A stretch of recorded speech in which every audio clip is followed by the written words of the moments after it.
Welcome to the Maxwell Leadership Podcast. I'm Mark Cole, and as you know, our goal, just like John's legacy statement that he will make in the lesson today, is to add value to you so that you will then go and multiply value to others.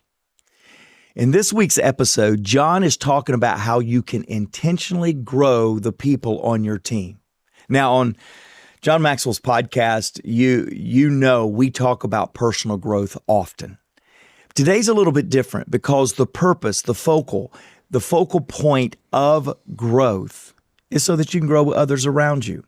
So in this lesson, my good friend and co-host Chris Godey and I will be talking about not only how we grow ourselves, but some practical ways that you can apply what John's taught and grow the people around you as well. If you would like to download the bonus resource for this episode, you can go to maxwellpodcast.com/grow your people.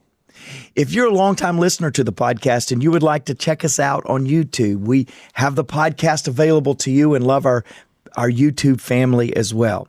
I'm so excited about today. I'm so excited about growing. I'm so excited about growing you so you can grow others. Here is John Maxwell.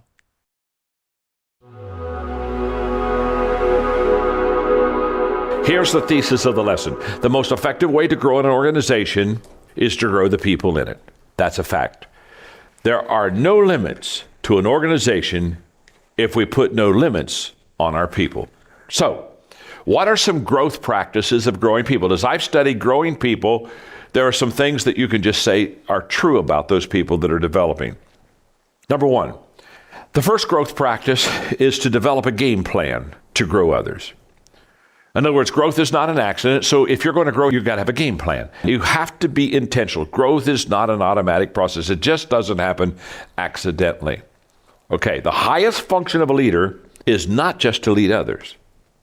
The highest function of a leader is to produce leaders who can lead others. In other words, let's just talk about logical choice for just a moment. It's wonderful if we can train you and equip you to be a leader. But it's even more wonderful when we can train and equip you to be a leader, to turn around and train someone else to be a leader. You see, if it's only stops with you, it's only addition. But if it goes beyond you, it becomes multiplication. And so when we talk about growing organizations, how do we compound ourselves? How do we multiply ourselves? By training people to train others. It's never enough just to know. We must be doers of what we know. Increase comes by action, not by knowledge. So mentoring requires being before doing. And we have no business practicing what we have not become. This is why maturity must come before success. Character must precede our career. If maturity doesn't come before success, guess what? How many times have we seen people who grabbed hold of success but didn't have maturity and, they just basically sabotage themselves? So, when we grow people, one of the principles of growing people is very simple. You have to have a game plan. It has to be intentional. Number two, you have to put yourself in the personal growth picture. In other words, very simple, this isn't for others, this is for you. Have you ever heard somebody teach and you listened to them teach and you thought, man, that is so good. I wish so-and-so was here to hear that. You know what I'm saying? I got to write this down and I got to tell them because they really need this. Now, I want to make myself real clear. I'm not talking about the person to your left. I'm not talking about the person to your right. I'm talking about you. It's impossible to grow people in the organization if the growth is always for someone else. It always starts with me. And now that takes me to what I consider to be the number one motivational principle in the world. People do what people see. 89%, this is not in your notes, Stanford research will tell you, 89% of what you and I learn, we learn visually. And what is leadership? Leadership is visual. Leadership is visually showing others the example. So if you're going to grow people within the organization, it's got to start with you as the leader. It starts with you. The key to equipping is modeling. Most of what we learn is observed, caught, not taught. Great leaders take the vision from me to we. But make no mistake, it starts with me. The third thing that we need to do to grow ourselves and have a growing organization, put your people in the personal growth picture.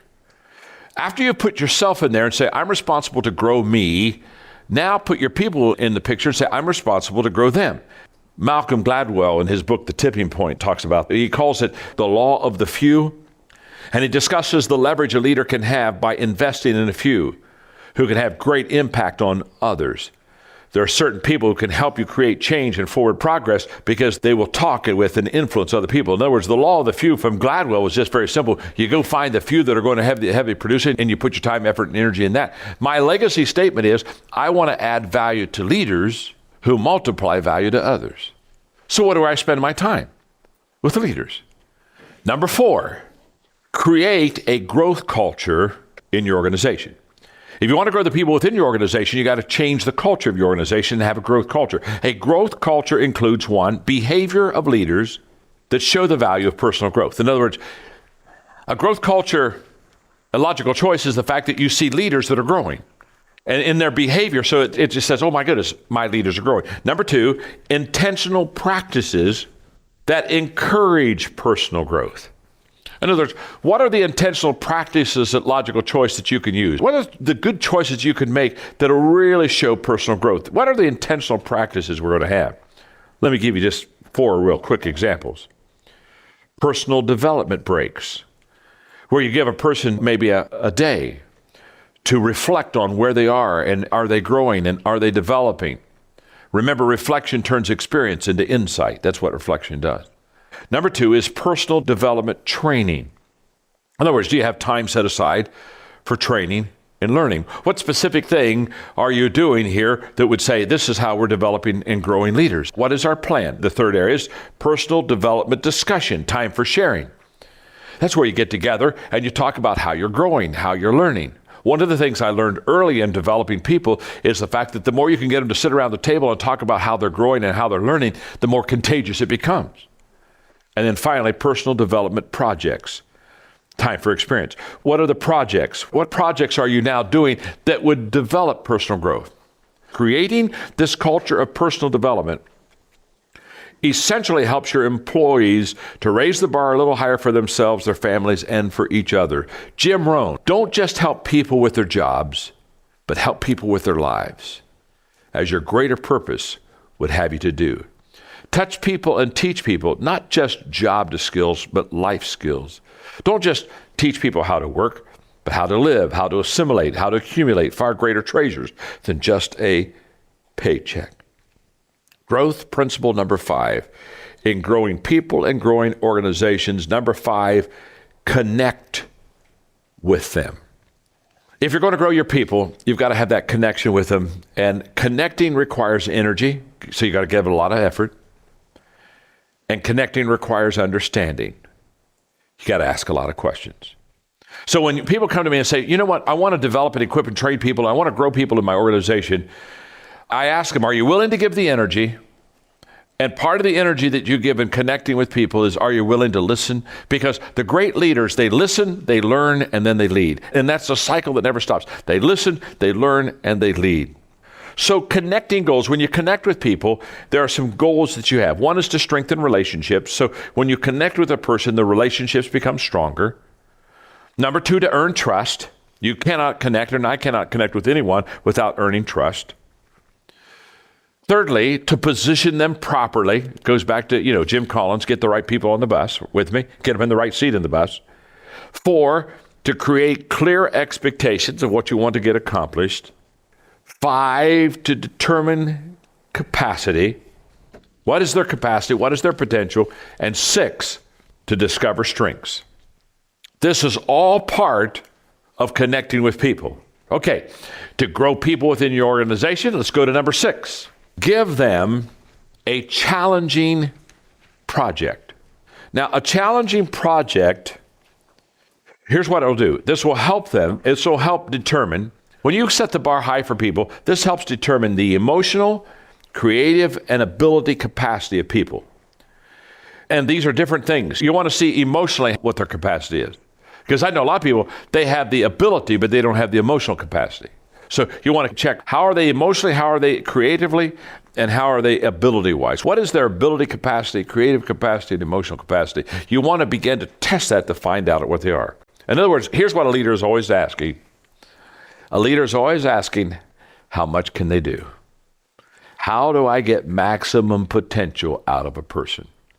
Number 7, if you're going to grow people in the organization, you have to empower them. Got to empower them. Wow. If all you give your people are orders, all that you'll ever get from them is order takers. And one of the things that is essential in growing people is empowerment. So let me talk to you about empowerment for just a moment.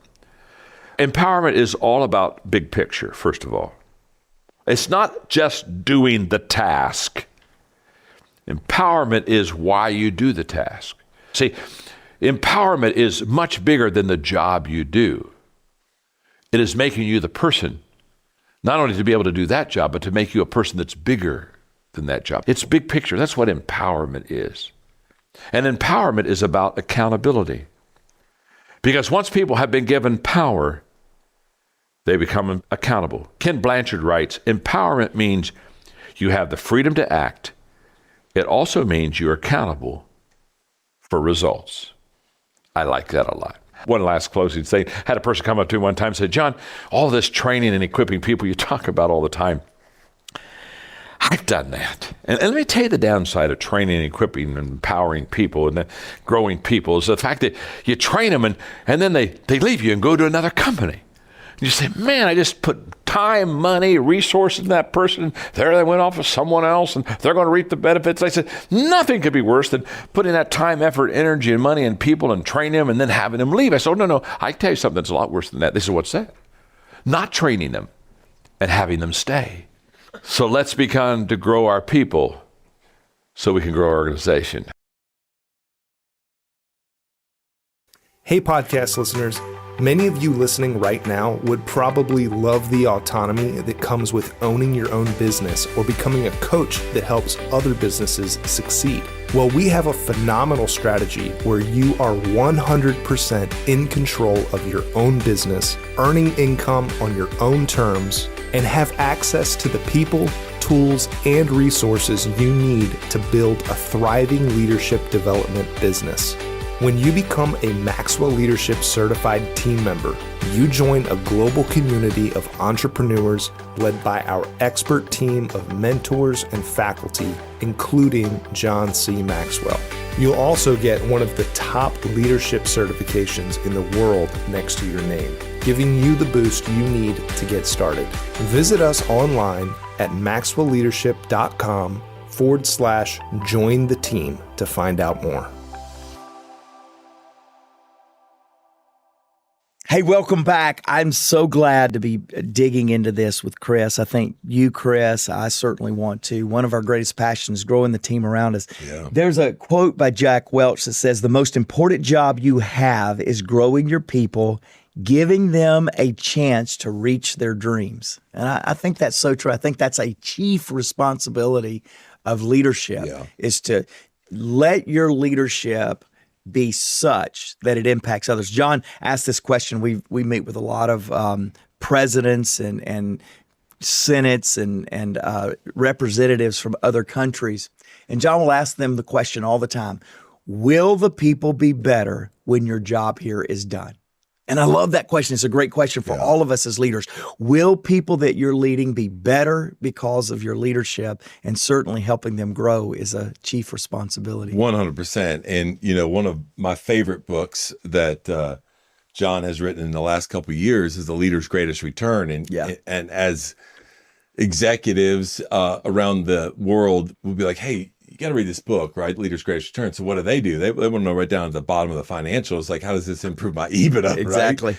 Right? That's not what John's talking about at all. And I think that as you begin to develop and grow in your leadership, when you begin to see the fruit of people that are around you, because of your intentionality, which we're going to talk a little bit about that today, and who's all involved in the growth process, man, that's the greatest return. No doubt. Right? We're in the people business. We talk about that, and that's what's important. Let me, from my lens real quick, let me start us off with something I think is so important. So if you're in an organization, you're leading a team or an organization, I'm fascinated to watch the surveys that come back on an annual basis of why people are choosing certain organizations over another. What is it about it? Of course, culture is part of that. Of course, compensation is a part of that. Skill set match, all that stuff.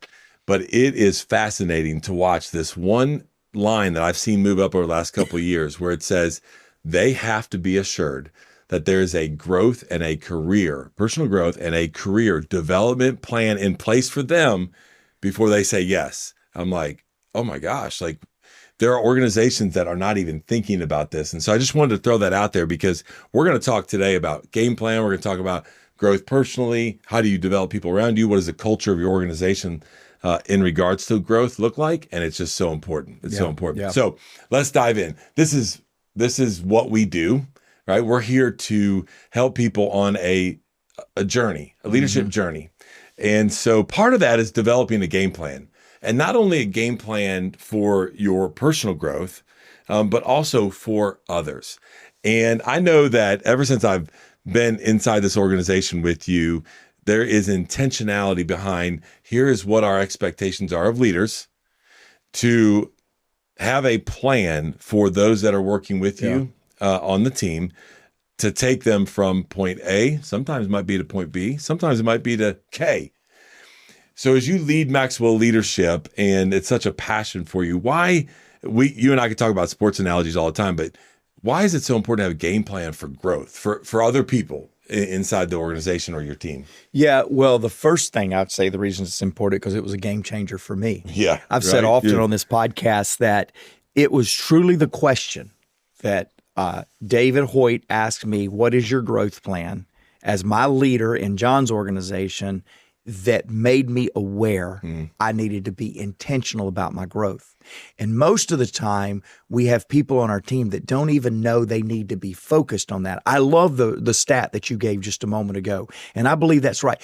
For so long, we paid people because why were we paying them? To help grow our company. Yeah. But yet we didn't realize that should be reciprocated. And if we grow them, pay them well, but grow them, guess what happens? They grow the company. That's right. And That's right. I think that real revelation, both as a company owner and as a person that's worked for a company for a long time, it really does go both ways. So I think the first reason I would answer that is it made such a difference for me. I want it to make a difference for others. It's a true heart to see others be impacted by intentionality around growth. I think also as a business owner, what I just said is if I grow people, their enhanced capacity expands their responsibility in the organization, so the organization grows. I think the other reason that I would tell you is when you create a human element, that it's more than just the colloquialism, our people are our greatest asset. Right. No, when you really begin to create a culture that says we are going to challenge our people, and not only challenge them, we're going to require them to identify how they're growing. I get asked all the time, how do I get good people on the team? I'd say you've got to hire growing people. Hire good people. Okay, that's easy. Right. Everybody That's says, right. no, hire growing people. So to this day, when I'm interviewing somebody, which y'all don't let me do very much we anymore, do not. Chris, Or John. You or John. Me or You're John. in the same category. But when I do get to interview people, my standout question in every interview is, what are you growing in right now? And how is it making a difference for you? And how is it making a difference for the people around you? Yeah. That growth question and creating that growth culture begins to let people know, hey, personal growth is important, it's required, it's expected in an organization like this. And I think what I love about this being number one as a game plan is in order to have a game plan, by the way, it takes some preparation. It takes for you as an individual to sit down and say, hey, I've got to intentionally think about what am I going to do over the next 30, 60, 90 days in this plan for Mark, if Mark and I were working together, right? Like what I love about that is you can't just walk into a meeting and say, hey, we're going to go ahead and start coaching and we're going to do this and we're going to do that. And I want to see growth in this area. Like you got to come back and say, what does this plan look like? How are we going to attack the game? What are we going to do in the first quarter, the second quarter? We'll make some adjustments at halftime. What do we do in the third quarter and the fourth quarter? The other reason I love this is that then it gives you something to measure against. That's exactly right. Right? Like we can sit in here and philosophically say we're going to grow our team. At the end of the year, say, well, where'd you grow? Okay, that's great. But no, let's go back and look at what we talked about 12 months ago. Where are we at on that? And it's whether you do it by assessments or you do it through conversation, whatever it might be.